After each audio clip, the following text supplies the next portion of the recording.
What is up, YouTube? My name is RSMario, aka the real Super Mario, and this week has been some booty butt cheeks. All right, I'm gonna be honest. From that ridiculous Xbox event that I streamed last night, where we got like one game, I think one new game that looks pretty interesting. Everything else, it was pretty much stuff that we had already known or seen. Nothing especially bad, but nothing especially to get excited over either. You know what I'm saying? Riddler Q dropped some sort of riddle or hint and then deleted it before I had a chance to get a screenshot so I could do a video on it. So that was fun. Then of course, whatever's going on with my Fire Emblem game, it should be here today, but I've heard that before. You know what I'm saying? So hopefully I'll be able to stream it tomorrow, but tis what it is. This week has been some booty butt cheeks. So as far as content goes, nothing really big was happening. It was kind of slow. So I decided to get all these smaller stories that I couldn't really make videos on and just make one news video. Kind of a news roundup video. Now, if this video does pretty good, I'll definitely do more videos like this. We've got some interesting stories. We got a Fire Emblem story. We have a story about the future of Nintendo hardware. We got a story about a couple Nintendo remakes. We also have a story about The Legend of Zelda and a new patent that was dropped for Tears of the Kingdom, or possibly something different, something bigger at Nintendo. So, of course, we're going to take a look at all of that. If you want to continue getting videos like this from me or any of my other videos for that matter, like, comment, subscribe, hit the bell button, do all that good stuff that YouTube requires you to do to continue getting videos from me. Subscribe, because 80% of you are definitely not subscribed. I haven't checked it in about a week or so that number might actually have changed, because I have seen some growth here, so maybe that number's changed. But a lot of y'all ain't subscribed, so hit that button so you can continue getting videos from me. Follow me on Twitter, twitter.com/RSMario, where you can get videos from all of my channels, this one and my second channel, the Loot Box Hero.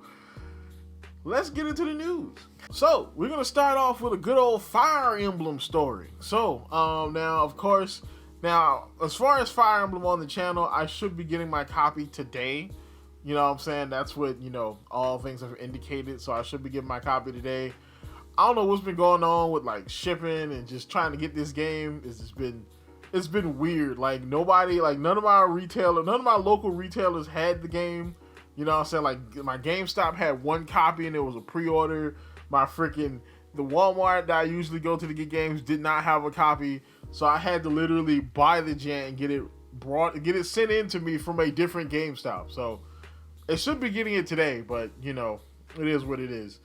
But I should be able to stream that tomorrow. But our news story for Fire Emblem comes from Daniel Vukovic. According to both the Aussie Clarification Board, which I think is the ESRB of Australia, and the USK and Germany, Fire Emblem Engage's year of production was 2021.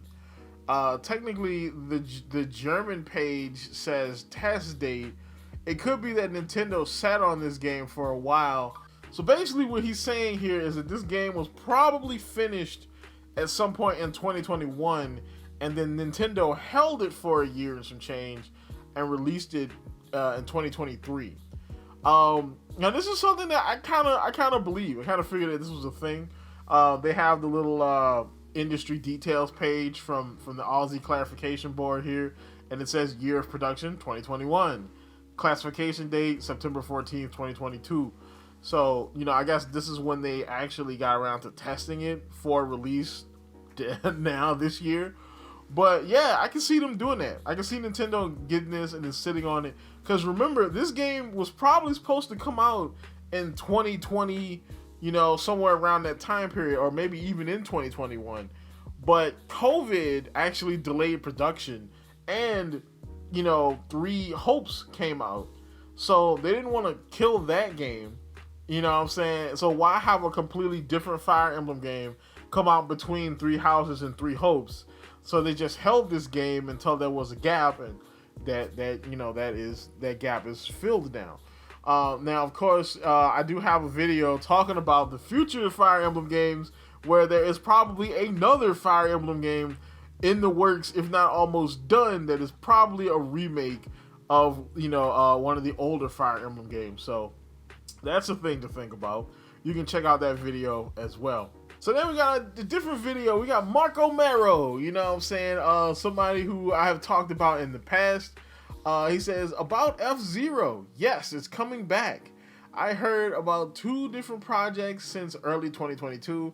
First one, it's a remaster for a beloved one with extra content / online features and improved soundtrack. The second one is a brand new entry for the next console. The remaster, it's made by a third party that worked on this project since 2021. It's most likely finished. The new entry will show the hardware capabilities for the next console, but I doubt it will be a launch title. So this is actually kind of possible, because there is no better way to bring back F-Zero than to have a remake, because remakes are relatively cheap to do, have a remake come out, and if people really like the remake, then they'll really like a brand new project, of it, So it's very possible that they could be doing that. F-Zero, a lot of people have been clamoring to bring F-Zero back in general. So yeah, I could definitely see them doing this. And plus, with the Switch being this late in its life cycle, remakes, we're going to get a lot of those. We're probably going to get a Metroid Prime 1, full bottom-up remake. And speaking of remakes, we have Xpooter, that's a name of a company. We have Xpooter over here telling us about a Baten Kaitos, Eternal Wings and the Lost Ocean remake.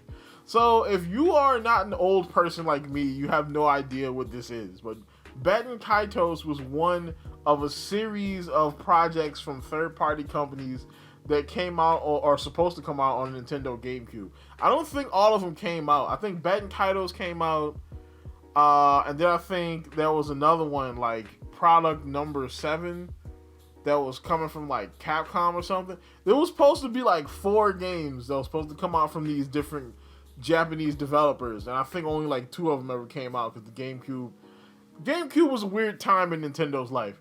But Baten Kaitos is supposedly getting a remake for the Nintendo Switch. Sources have confirmed that the first Baten Kaitos game is getting a remake exclusively for the Nintendo Switch.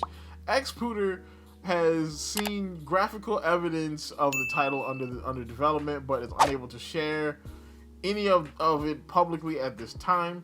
Sources have also said that the release date for this remake is planned to be sometime in the summer of 2023, and that a reveal is possible during this year's E3, which, is possible, they could even shadow drop it like Microsoft did with that game yesterday, and that freaking booty butt cheeks event that they had last night. However, the remake is in the works by the game's original developer, Monolith Soft, a Nintendo-owned company right alongside Bandai Namco. Additionally, Nintendo is involved in the new remake and will work with the 2 developers to oversee the title's development. That said, it is unknown the scale at which this remake is being developed. There is a level of uncertainty in the mix here where the degree of Nintendo's involvement in the IP isn't fully known. It is yet to be declared whether this remake is going to be a full bottom-up or full-scale remake like Demon Souls, or something more like a remaster.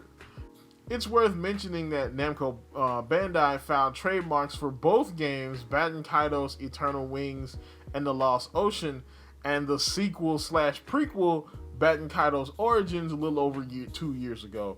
Although not confirmed, it's possible that the developer began work on this IP sometime before that. So, now, this is interesting too. Baten Kaitos is probably the game I wouldn't choose off the top of my head to bring back, but Nintendo's been working with Bandai Namco for so closely for so many different titles that I wouldn't be surprised if they would do a favor like this for them, to bring back this kind of this IP that Bandai Namco had that didn't pan out. Personally, I would have liked to seen more. If you're bringing back obscure GameCube games, I don't know, Eternal Darkness. I mean, you know what I'm saying? That's what I do. But the next story we have here, speaking of the Switch's life cycle, new Nikkei article claims that Nintendo has begun negotiations with suppliers regarding production of its next generation console. We've heard this story a couple times. The article mainly talks about the current state of Nintendo and its sales outlook. It states that 20 million Switches are expected to be sold in 2023, that the successor is not expected until the second half of 2024, and that Nintendo and the Nintendo Switch era will likely surpass the NES as the longest console era generation for Nintendo. However, the life of the Switch will eventually expire. When asked about the next generation console strategies at press conferences, President Shintaro Furukawa simply replied, "We want to provide entertainment that is different from others, but behind the scenes negotiations with suppliers on the production of the system is also beginning." So yeah, this kind of works. You know what I'm saying? Now we've been hearing tons of rumors for years about the next Nintendo Switch. I have been covering it because, again, I like it. You know what I'm saying? We definitely need new hardware for the Switch. I mean, this is kind of in line with developing a new system. That was the big article that came out saying that 10 companies had dev kits for the new console. And so, I mean, honestly, this all kind of works. I mean, because that was like 2021, early 2022. So if they have dev kits and they've been working for a year plus on games, you know what I'm saying, and the console comes out second half of 2024, all that, yeah, that's enough time to cook up some launch games or some launch window games for a new console. Of course, with things like the chip shortage is slowly ending. You know what I'm saying? It's not over yet, but it's slowly ending. Things are going back to normal. We're coming out of COVID. We're coming out of all this other kind of stuff. Even though there's still uncertainty. Nobody knows what's going to happen in China, since COVID is like stomping a mud hole in China right now. But things are looking towards getting a new system late 2024. If anybody's saying it's going to drop this year, that's some copium. All right, some mad copium. All right, so then our main event for this here news video. So this comes from this place. If there's any Japanese fans that can tell me what that says, I will definitely be glad. Thank you. I will hold you in high regard if you can tell me what the hell that says. But Nintendo files new patent for potential use in Legend of Zelda: Tears of the Kingdom. Last June, it was revealed that Nintendo had applied for a new patent that could be used in the latest installment in the series, The Legend of Zelda: Tears of the Kingdom. I already did a video on that. You can check out the video I did on that patent as well. The patent filed this time has a technical content of an image processing method that expresses objects with a sense of transparency with a low processing load. So what that means is basically objects that are transparent or semi-transparent, but they're still objects, are very hard to process for even good computers. You know what I'm saying? So older tech would definitely have some time trying to process those objects, as well as trying to process whatever else is going on at that time in the game. So what Nintendo has done, more than likely, they found a software solution, some Nintendo black magic, to allow a lower functioning processor, or a processor that's already doing a bunch of other stuff, to be able to process these semi-transparent materials like glass, transparent ice, crystals, stuff like that, without, taking up too many resources. And so they could be doing this for a couple of different reasons. I think the main reason is so that, Tears of the Kingdom can run on this, on this older Switch hardware. The other reason could be because they're trying to create this for a bigger Nintendo like software engine or game design engine that will just be like the new engine they develop games for on their consoles overall. You know, now one of the inventors listed in the patent is Mr. Akashi Miyagi, who worked as a sub-director with Mr. Tominaga on the Legend of Zelda Twilight Princess. So this patent is related to the Legend of Zelda. There is a possibility. Again, that was translated from Japanese, so that's why it sounds kind of weird.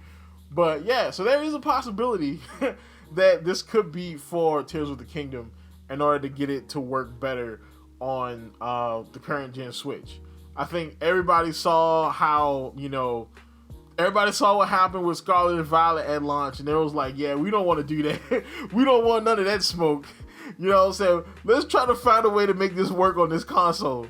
Or, again, this could be a piece of an overall development suite that Nintendo is going to have for their console, similar to, like, the Luminous engine for Square Enix, or the Decima engine for Guerrilla Games, which also runs all of the Kojima production games, or how Unreal is for Epic Games.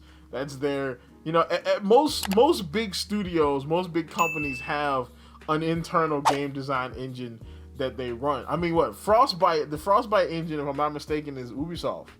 They have that. So no, it's EA. Frostbite is EA. That's EA and the one that they use for Mass Effect and Battlefield and all those kind of games. So yeah, that's about it. If you like this kind of news video, of course, like, comment, subscribe. Drop in the comments. Tell me if you like this kind of video. I might do one a week. You never know. But that's about it. And as always, people, keep it real, and hope you have a better week than I did.